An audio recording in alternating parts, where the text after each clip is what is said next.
بسم اللہ الرحمن الرحیم۔ السلام علیکم ورحمۃ اللہ وبرکاتہ۔ بسم اللہ والحمد للہ والصلاة والسلام علی رسول اللہ وبعد،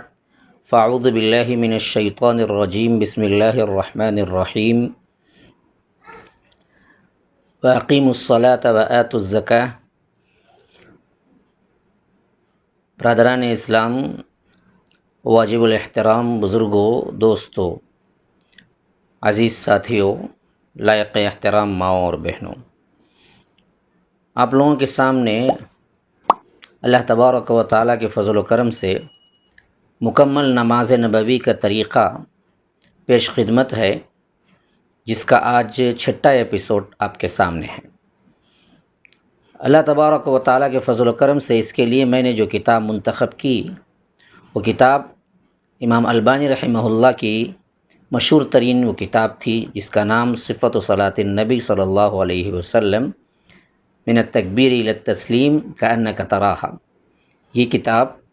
علمی حلقوں میں اور عوامی لحاظ سے بہت مشہور کتاب ہے۔ اس کتاب کی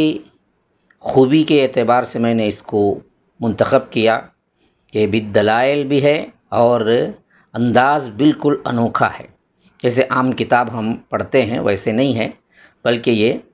بالکل الگ انداز میں، انوکھے انداز میں لکھی گئی ہے، اور ہم اس کے ذریعے اپنی نماز درست کر لیں، بس اس کا مقصد یہی ہے۔ تو ان ایپیسوڈز کے ذریعے ہم اس کتاب کی متن اور اس کی تشریح پڑھتے ہوئے یہاں تک پہنچے تھے کہ اللہ کے رسول صلی اللہ علیہ وسلم نماز کے اندر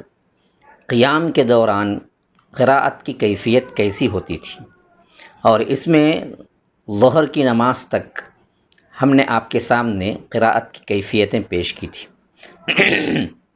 اور دیکھیے، عصر کی نماز کے سلسلے میں کہتے ہیں کہ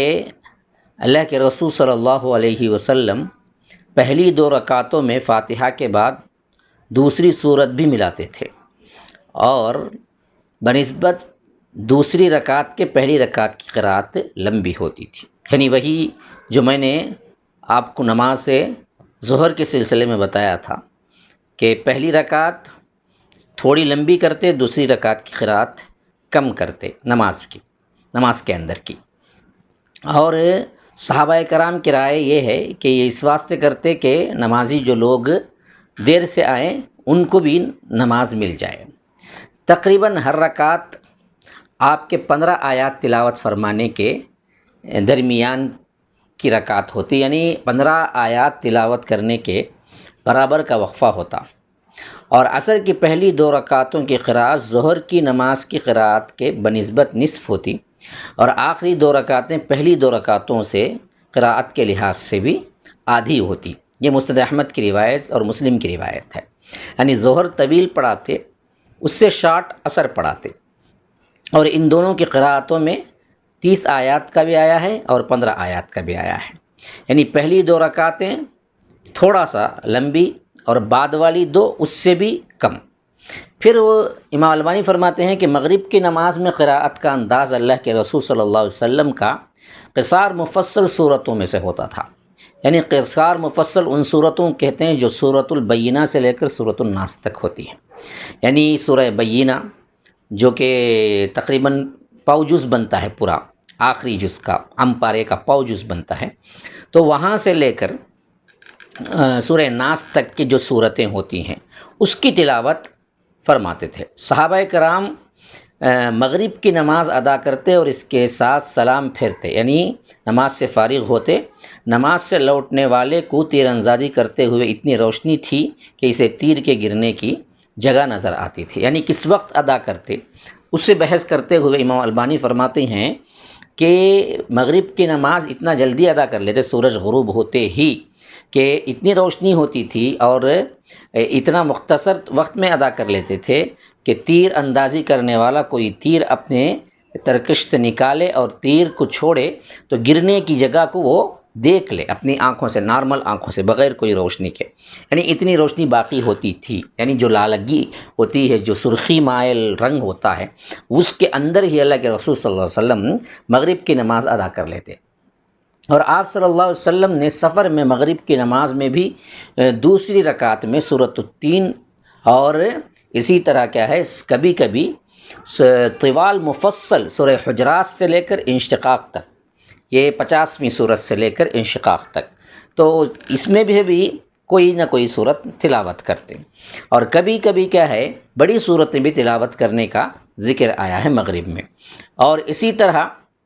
اللہ کے رسول صلی اللہ علیہ وسلم نے مغرب میں طور اور مرسلات بھی تلاوت کی ہے۔ اور آخری جو نماز اللہ کے رسول صلی اللہ علیہ وسلم نے مغرب کی پڑھائی ہے اپنے مرض وفات سے پہلے، اس کے بارے میں امام کہتے ہیں کہ اس مغرب کی نماز میں سورۃ المرسلات ہی آپ نے پڑھائی، اور کبھی آپ دو لمبی صورتوں میں سے زیادہ لمبی صورت سورہ اعراف، انعام، اس طرح کی صورتیں 2 رکعت میں تلاوت فرماتے تھے۔ یہ کبھی کبھی ایسا بھی طویل بھی کرتے تھے۔ اور مغرب کی سنتوں کی قرأت کے سلسلے میں، یعنی مغرب کی سنتوں کا قرأت جو اللہ کے رسول صلی اللہ علیہ وسلم نماز میں کرتے تھے، عموماً آیا ہے کہ قل یا ایھا الکافرون اور قل ھو اللہ احد کی تلاوت کرتے تھے۔ اور عشاء کی نماز کی قرأت کے سلسلے میں کہتے ہیں کہ پہلی 2 رکعتوں میں اوساط مفصل، یعنی سورۃ البروج سے لے کر سورۃ البینہ تک تلاوت فرماتے تھے، جو کہ تقریباً وہ بھی پاوجوزی بنتا ہے۔ اور اسی طرح والشمس وضحاها، یعنی سورۃ الشمس اور اذا السماء انشقت، یہ بھی تلاوت فرتے تھے کبھی کبھی۔ اور ایک دفعہ آپ نے سفر میں پہلی رکعت میں وہ 3 تلاوت فرمائی، یعنی چھوٹی صورتیں بھی کبھی کبھی تلاوت کرتے تھے۔ اور اسی طرح تلاوت کرنے کے سلسلے میں ایک واقعہ وہ ذکر کرتے ہیں کہ نماز کی لمبی قراءت سے منع فرمایا حضرت معاذ کو، یعنی ایک مرتبہ ایسا ہوا کہ کہتے ہیں کہ حضرت معاذ کو لمبی قراءت سے اللہ کے رسول صلی اللہ علیہ وسلم نے جماعت کے سلسلے میں جو نمازیں ہیں ظہر، عصر، مغرب، عشاء کے، اس میں لمبی قراءت پڑھنے سے منع بھی کیا ہے۔ حضرت معاذ کو ایک مرتبہ منع کیا تھا۔ اس کا ایک واقعہ یہ ہے کہ وہ کہتے ہیں کہ اپنے ساتھیوں کے ساتھ نماز پڑھائی اور لمبی قراءت کی، تو ایک انصاری جماعت سے نکلا اور اس نے الگ نماز پڑھ لی، یعنی اللہ کے رسول صلی اللہ علیہ وسلم نے حضرت معاذ کو ایک جگہ نماز پڑھانے کے لیے حکم دیا تھا۔ وہ اللہ کے رسول صلی اللہ علیہ وسلم کے ساتھ پڑھتے تھے، پھر اس کے بعد وہاں جا کے نماز پڑھاتے تھے۔ جب نماز وہاں پڑھائی اپنے ساتھیوں کے ساتھ تو قرأت لمبی ہونے کی وجہ سے ایک شخص جماعت سے الگ ہو کر نماز پڑھ لی، اور حضرت معاذ کو بتایا گیا تو حضرت معاذ نے کہا کہ وہ شخص یقیناً منافق ہوگا۔ جب انصاری کو پتہ چلا کہ حضرت معاذ نے ان کو منافق کہا ہے تو رسول اللہ صلی اللہ علیہ وسلم کی خدمت میں حاضر ہوئے اور آپ کے پاس حضرت معاذ کے خلاف شکایت لگائی۔ اس پر حضرت اللہ کے رسول صلی اللہ علیہ وسلم نے فرمایا کہ اے معاذ، تم لوگوں کو فتنے میں ڈالنا چاہتے ہو، جب تک کہ جماعت کراؤ تو والشمس سبح اسم ربک الاعلی، اقرأ باسم ربک واللیل اذا یغشی، اس طرح کے درمیانی صورتیں پڑھا کرو، کیونکہ تمہاری اقتداء میں بوڑھے، کمزور اور ضرورت مند لوگ بھی رہتے ہیں۔ یعنی ایک مرتبہ کا واقعہ ہے جس میں حضرت معاذ نماز پڑھانے کے بعد، یعنی اللہ کے رسول صلی اللہ علیہ وسلم کے ساتھ نماز پڑھتے تھے، اور خود ایک جگہ اللہ کے رسول صلی اللہ علیہ وسلم نے بھیجا تھا، وہاں جا کے نماز پڑھاتے تھے۔ تو معلوم ہوا اس سے ایک بہت اہم بات جو کہ ہمارے ہاں مسئلہ بن جاتا ہے، وہ یہ کہ مقتدی کی نیت کچھ اور ہو اور امام کی نیت کچھ اور ہو تو نماز ہو جاتی ہے، 2 ڈیفرنٹ نیتیں ہیں۔ کیونکہ حضرت معاذ جب اللہ کے رسول صلی اللہ علیہ وسلم کے ساتھ نماز پڑھ رہے تھے تو اس وقت ان کی نیت فرض نماز کی تھی، لیکن جب جا کے وہ اپنی بستی میں نماز پڑھا رہے تھے تو اس وقت ان کی نیت نفل کی تھی، اور جو مقتدی پڑھ رہے تھے ان کی نیت کیا ہے؟ فرض کی تھی۔ تو نفل پڑھنے والے کے پیچھے فرض نماز ادا کر سکتا ہے، کوئی مسئلہ نہیں ہے، نیتیں مختلف ہونے سے کچھ نہیں ہوتا۔ کیونکہ اگر ایسا کوئی غلط مسئلہ تھا یہ تو اللہ کے رسول صلی اللہ علیہ وسلم ضرور بتاتے۔ اللہ کے رسول صلی اللہ علیہ وسلم اگر اس پر خاموشی اختیار کیے ہیں تو یہ چیز بالکل جائز ہے۔ تو حضرت معاذ اپنی جگہ پڑھانے کے بعد،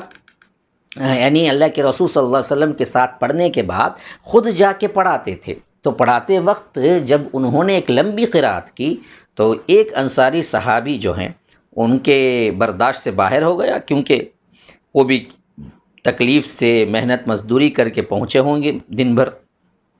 تو نماز میں لمبی قراءت ان کے لحاظ سے بہت مشکل ہو گیا، تو انہوں نے نماز کیا ہے الگ کر لیا، یعنی توڑ دیا، جماعت سے نکلے اور خود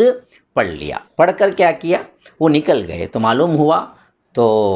انصاری کے بارے میں حضرت معاذ نے کہا تو یہ تو منافق ہو گیا ہے شاید، کیونکہ اس نے نماز توڑ کے کیا ہے نماز اپنے طور پر الگ سے پڑھ لیا۔ تو ان کو برا لگا،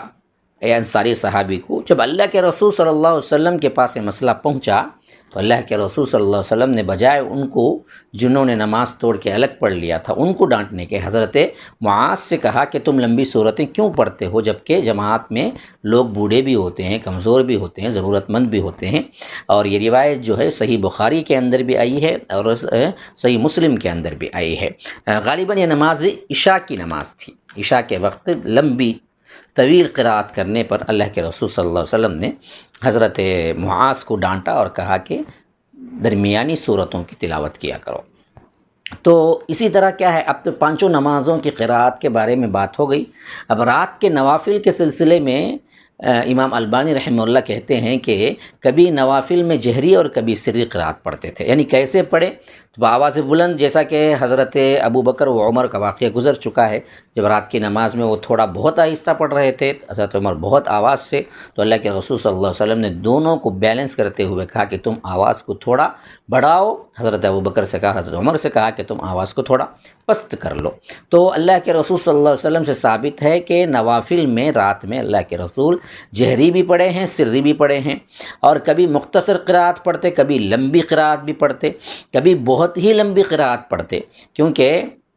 ایک روایت حضرت عبداللہ ابن مسعود سے آئی ہے، وہ بیان کرتے ہیں کہ میں ایک رات اللہ کے رسول صلی اللہ علیہ وسلم کی اقتداء میں نماز پڑھ رہا تھا، آپ مسلسل قیام میں رہے یہاں تک کہ میں نے کچھ غلط خیال کیا۔ کسی نے پوچھا آپ نے کیا خیال کیا، تو انہوں نے جواب دیا میں نے ارادہ کر لیا تھا کہ میں نماز توڑ کر بیٹھ جاؤں اور اللہ کے رسول صلی اللہ علیہ وسلم کی اقتداء چھوڑ دو۔ یعنی اتنا لمبا طویل قیام تھا کہ حضرت عبداللہ ابن مسعود کہتے ہیں کہ مجھے ارادہ ہوا کہ میں اتنا وقت کھڑا نہیں ہو سکتا،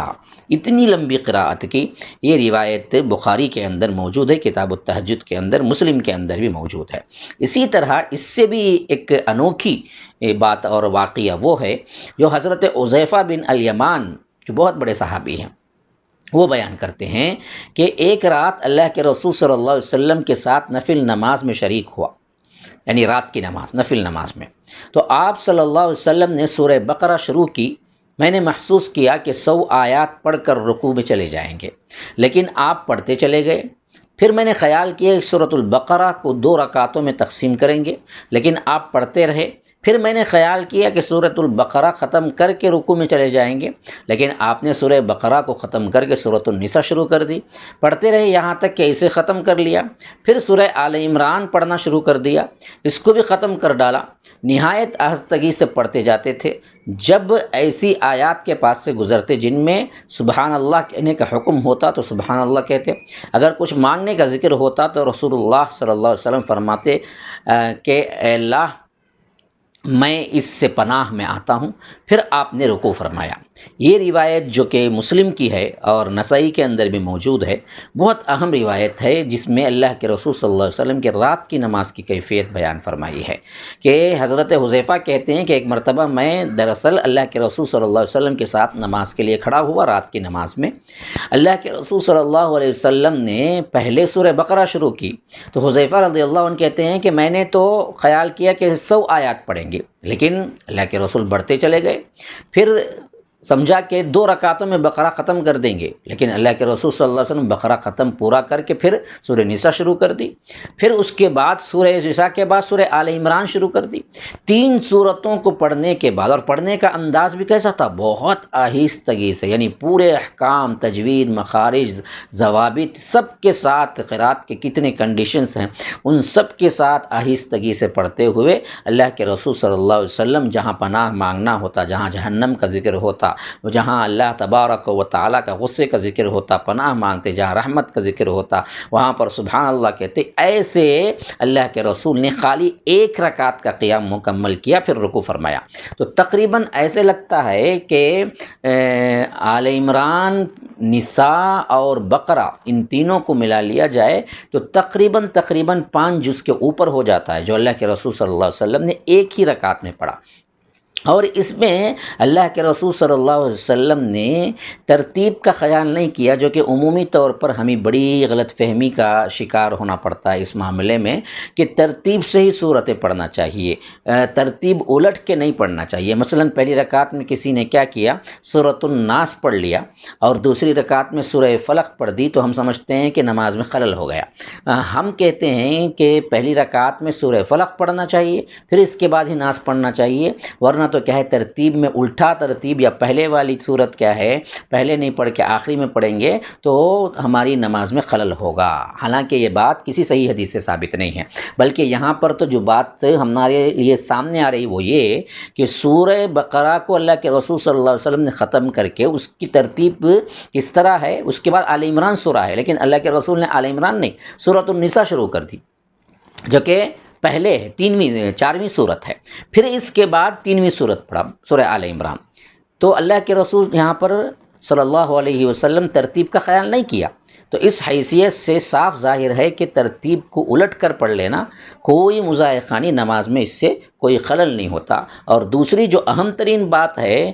حاکم وغیرہ کی روایت میں، اللہ کے رسول صلی اللہ علیہ وسلم جب ایسی نماز پڑھائے اس وقت اللہ کے رسول بیمار تھے، بیمار ہونے کے باوجود اتنا لمبا طویل صورتیں تلاوت فرمائی، تو ذرا اندازہ کریں کہ عام حالات میں اللہ کے رسول صلی اللہ علیہ وسلم کی نمازوں کا کیا حال ہوتا ہوگا۔ اور اسی طرح نمازوں کے اندر جو ہمارے لحاظ سے عام طور پر غلط فہمی ہے کہ اللہ کے رسول صلی اللہ علیہ وسلم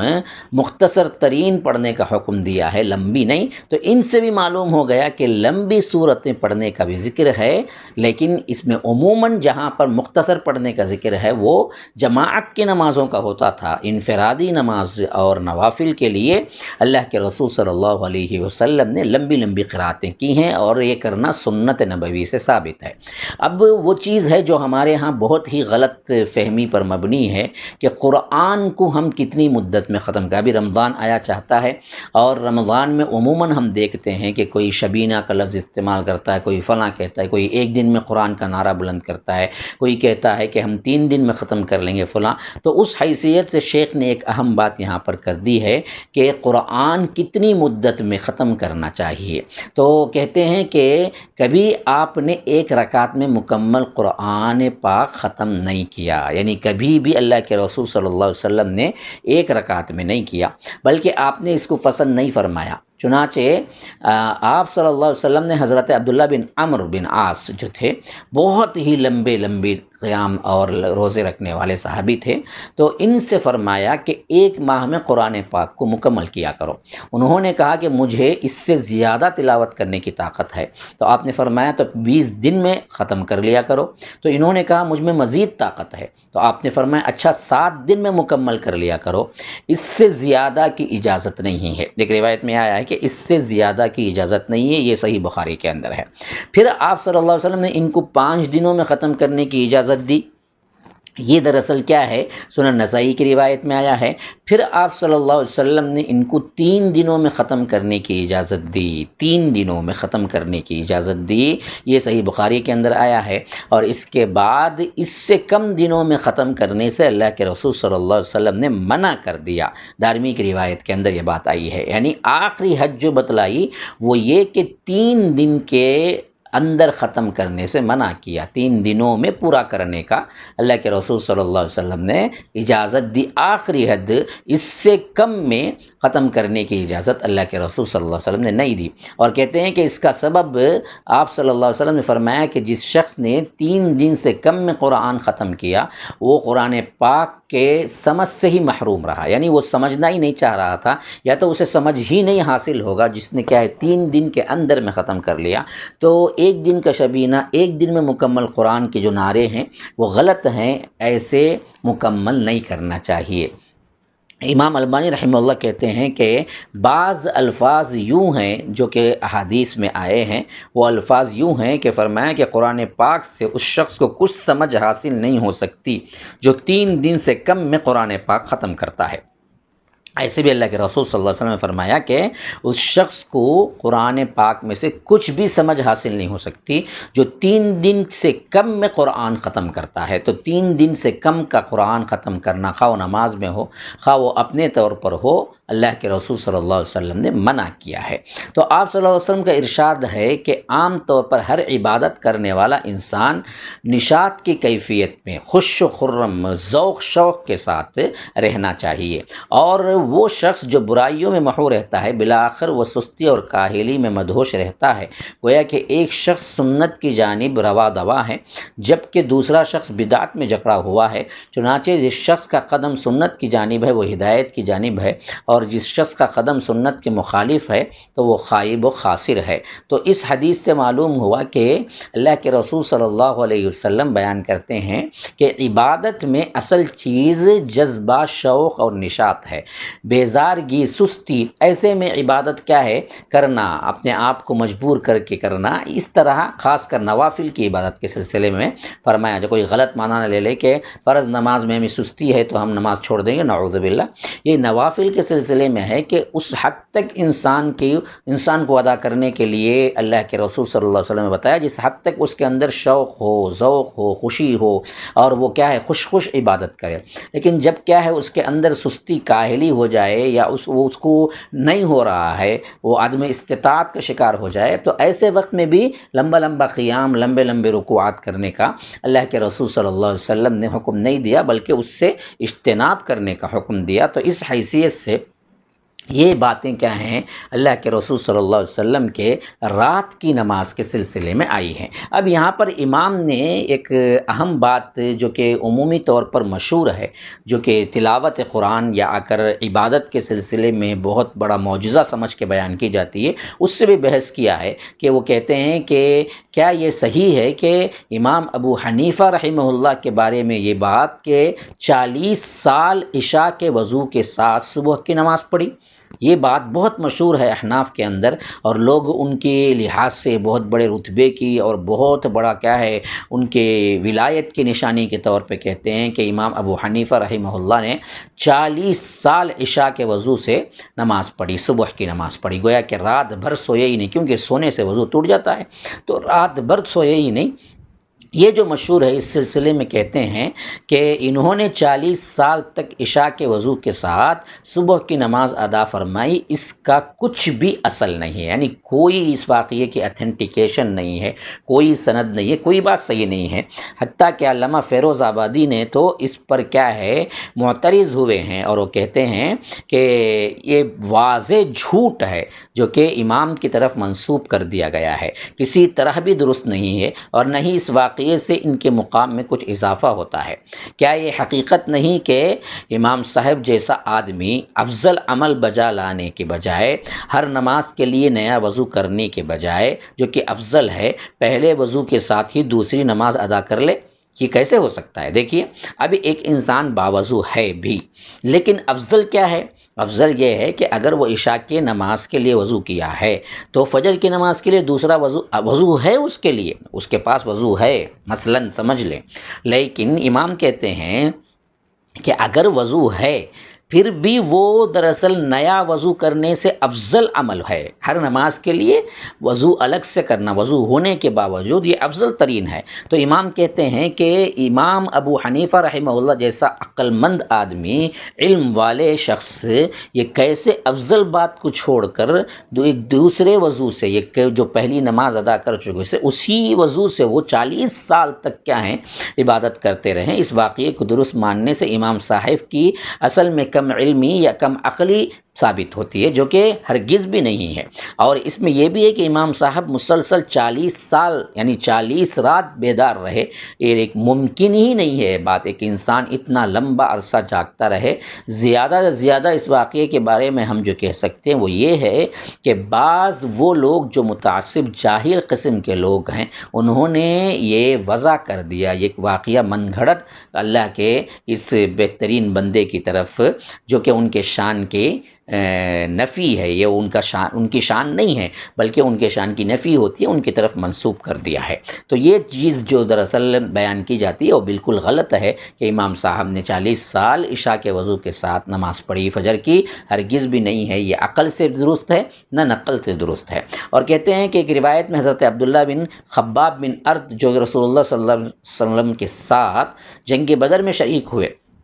ایک رات آپ کے ساتھ رہے، اس کا بیان ہے کہ آپ تمام رات بیدار رہے اور نوافل ادا کرتے رہے یہاں تک کہ صبح صادق ہو گئی۔ جب آپ نے نماز سے سلام پھیرا تو خباب رضی اللہ عنہ نے عرض کیا، یا رسول اللہ، میرے ماں باپ آپ پر قربان ہوں، آج رات جس طرح آپ نے نوافل پڑھے ہیں اس سے پہلے میں نے کبھی آپ کو اس طرح نماز ادا کرتے نہیں دیکھا۔ تو آپ صلی اللہ علیہ وسلم نے فرمایا کہ تمہارا کہنا بالکل درست ہے، اور جان لو کہ نماز ایسی عبادت ہے جس میں اشتیاق یعنی ذوق شوق اللہ کے ساتھ بڑھایا جائے اور اس کے عذاب سے پناہ مانگی جائے۔ چنانچہ میں نے اپنے پروردگار سے 3 باتوں کا سوال کیا، جس میں سے 2 باتوں کو تو اللہ تبارک و تعالی نے قبول کر لیا اور ایک بات کو تسلیم نہ کیا، اور اللہ تبارک و تعالی ان 2 باتوں کو جو قبول کیا تھا اس کے بارے میں اللہ کے رسول صلی اللہ علیہ وسلم نے فرمایا کہ میں نے سوال یہ کیا کہ اللہ تعالی ہمیں اس طرح برباد نہ کرے، تباہ و برباد نہ کرے جس طرح اس سے پہلی امتوں کو تباہ و برباد کیا۔ تو اللہ تبارک و تعالی نے اس بات کو قبول کر لیا۔ اور اسی طرح دوسرا میں نے یہ سوال کیا کہ ہمارے دشمنوں کو غلبہ حاصل نہ ہو اس حیثیت سے کہ وہ ہمیں مٹا کر رکھ دیں، یہ چیز نہ ہو کہ مکمل پوری دنیا میں مسلمان مغلوب ہو جائیں، یہ بھی قبول کر لیا گیا۔ اور تیسرا سوال یہ کہ اللہ کے رسول صلی اللہ علیہ وسلم نے فرمایا کہ امت محمدیہ میں اختلاف نہ ہو تو اسے قبول نہیں کیا گیا۔ یہ سنن نسائی کی روایت ہے، جس میں ایک بات ثابت ہوئی نوافل کے سلسلے میں۔ یہ روایت کیوں لائے ہیں؟ نوافل کے سلسلے میں کہتے ہیں حضرت عبداللہ ابن خباب بن ارت جو ہیں وہ کہتے ہیں کہ یہ دراصل ایک بدر کے جنگ جو ہو رہی تھی اس رات کا معاملہ ہے کہ پوری رات اللہ کے رسول صلی اللہ علیہ وسلم جاگتے رہے، نوافل ادا کرتے رہے۔ تو خاص طور پر جب حضرت خباب نے پوچھا کہ آپ پوری رات جاگے ہیں، ایسا تو نہیں ہوا کرتا تھا پہلے، تو اللہ کے رسول صلی اللہ علیہ وسلم نے فرمایا کہ بالکل صحیح بات ہے، آدمی کو عبادت اس وقت تک ہی کرنی چاہیے جب تک اسے ذوق ہو، شوق ہو، عبادت کے اندر اسے مزہ آئے۔ لیکن آج رات خاص کر میں نے اتنی لمبی عبادت کیوں کی؟ میں نے اللہ تبارک و تعالیٰ سے اپنی امت کے سلسلے میں سوالات کیے، جو 3 خاص سوالات تھے، ان میں اللہ 2 کو قبول کیا اور 1 کو نہ کیا۔ پہلی یہ کہ امتوں کو جس طرح پہلے تباہ و برباد اس طرح ہے اللہ میری امت کو نہ کرنا، تو اللہ تبارک و تعالیٰ نے قبول کر لیا۔ اسی طرح سوال کیا کہ مکمل دشمنوں کا غلبہ جس طرح ہو گیا تھا پچھلی امتوں پر، غیر مسلم امتوں کا، ویسے میری امت پر نہ ہو، تو اللہ نے یہ بھی قبول کر لیا۔ لیکن تیسرا جو سوال اللہ کے رسول صلی اللہ علیہ وسلم نے کیا وہ یہ تھا کہ میری امت کے اندر کیا نہ ہو، اختلاف نہ ہو، تو اسے قبول نہیں کیا گیا۔ یہی وجہ ہے کہ امت میں آج بھی اختلاف باقی ہے۔ تو یہ حدیث معلوم ہوئی اللہ کے رسول صلی اللہ علیہ وسلم کی نماز کبھی کبھی پوری رات ہوتی تھی۔ اسی طرح فرماتے ہیں کہ ایک اور روایت ملتی ہے جس میں رات کی نماز کے سلسلے میں اللہ کے رسول صلی اللہ علیہ وسلم نے بہت لمبا قیام کیا، لیکن اس قیام میں صرف ایک ہی آیت پڑھتے رہے کہ ان تعذبہم فانہم عبادک وان تغفر لہم فانک انت العزیز الحکیم، مائدہ 118 آیت نمبر، یہی ایک آیت پڑھتے رہے، آیت ہی تمام نماز میں، یہاں تک کہ رکوع میں سجود میں بھی یہی آیت تلاوت کرتے رہے اور دعا میں بھی یہی آیت دہراتے رہے۔ صبح کی نماز کے بعد ابو ذر نے آپ سے سوال کیا، یا رسول اللہ صلی اللہ علیہ وسلم، آپ رات بھر یہی آیت تلاوت کرتے رہے بلکہ رکوع اور سجود اور دعا میں بھی یہی آیت دہراتے رہے، حالانکہ اللہ پاک نے آپ کو تمام قرآن کا علم دیا ہے۔ اگر ہمارے جیسا اس طرح نوافل ادا کرتا تو ہم اس پر ٹوٹ پڑتے۔ آپ صلی اللہ علیہ وسلم نے فرمایا میں نے اس رات اپنی امت کے لیے شفاعت کرنے کا سوال کیا تو اللہ تعالیٰ نے میرے سوال کو شرف قبول عطا فرمایا۔ انشاءاللہ ہر وہ انسان جو اللہ تعالیٰ کے ساتھ کسی کو شریک نہیں ٹھہراتا اس کو میری سفارش سے فائدہ پہنچے گا۔ یعنی اللہ کے رسول صلی اللہ علیہ وسلم نے یہ رات میں خاص طور پر امت کی شفاعت کے لیے دعا کرتے رہے، اس آیت کو پڑھتے رہے جو سنن نسائی کی روایت کے اندر موجود ہے کہ اے اللہ تو عذاب دے گا، ان تعذبہم فإنہم عبادک، تیرے بندے ہوں گے، لیکن وإن تغفر لہم، اے اللہ تو اگر ان کو معاف کر دے فإنک انت العزیز الحکیم، تو بڑا زبردست بھی ہے، حکمت والا بھی ہے۔ یہ حضرت عیسیٰ علیہ السلام کے حواریین کے سلسلے میں جب حضرت عیسیٰ علیہ السلام سے پوچھا جائے گا، حشر کے میدان میں جو بات چیت ہوگی، مکالمہ ہوگا، اس حیثیت سے وہ آخری میں کہیں گے کہ اے اللہ انہوں نے جو بعد میں مجھے اللہ کا بیٹا بنا کے جو شرک کیا، اس حیثیت سے ان کے آخری الفاظ حضرت عیسیٰ کے یہ ہوں گے کہ اے اللہ یہ تیرے بندے ہیں، تو چاہے تو انہیں کیا ہے معاف کر دے، تو چاہے تو انہیں عذاب دے۔ لیکن اللہ کے رسول صلی اللہ علیہ وسلم نے اس آیت کو تلاوت کر کر کے کہا کہ اے اللہ میں اس طرح اپنی امت کو تیرے حوالے کر نہیں سکتا، بلکہ اے اللہ تو میری امت کی شفاعت کے سلسلے میں، میرے امت کی شفاعت کے سلسلے میں مجھے اور زیادہ دے، یہاں تک کہ اللہ کے رسول صلی اللہ علیہ وسلم نے فرمایا کہ میں ہر انسان کو، ہر وہ انسان جو کہ توحید پر مرا ہو، کبھی شرک نہ کیا ہو، میری شفاعت پہنچے گی اور میری شفاعت سے اللہ تبارک و تعالیٰ اس کو فائدہ دے گا۔ یہ یہاں تک مکمل طور پر نوافل کے اندر قرات، ظہر کی قرات، عصر کی، مغرب کی، فجر کی، عشاء کی اور رات کی نمازوں کی، یہ تمام قراتیں کیا ہیں آپ کے سامنے آ گئی۔ اب وتر کے اندر کی قراتیں بھی آپ سمجھ لیں۔ اللہ کے رسول صلی اللہ علیہ وسلم وتر کی نماز کی پہلی رکعت میں سبح اسم ربک الاعلی اور دوسری رکعت میں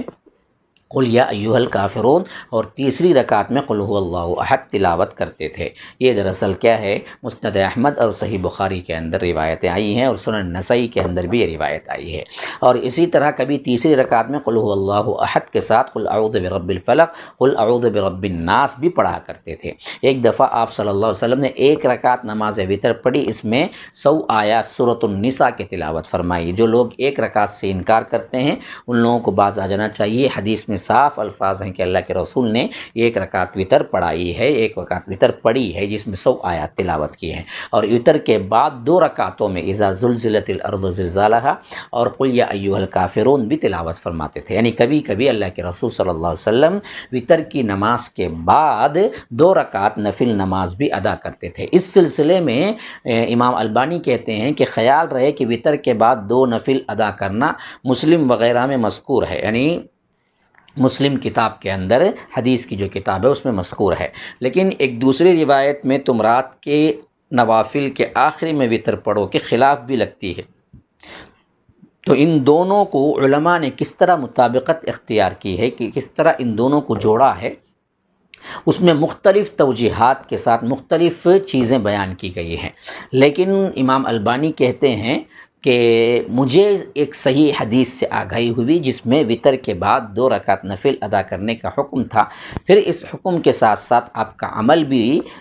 ہمیں معلوم ہوا احادیث سے، تو لہٰذا وتر نماز کے بعد 2 نفل ادا کرنا تمام لوگوں کے لیے جائز ہے۔ البتہ آپ کا ارشاد اپنی آخری نماز وتر کی نماز کو سمجھو، اس کو استحباب پر معمول کیا جائے گا، تضاد اس طرح ختم ہو جاتا ہے۔ یعنی اللہ کے رسول صلی اللہ علیہ وسلم جو 2 رکعت پڑھتے تھے وہ یہ بتانے کے لیے کہ کبھی کبھار اگر کوئی بندہ وتر کے بعد بھی نماز پڑھنا چاہے تو اس کے لیے جائز ہے، لیکن صحیح بات یہی ہے کہ آخری نماز وتر ہی کو بنانا چاہیے۔ واللہ اعلم بالصواب۔ السلام علیکم ورحمۃ اللہ وبرکاتہ۔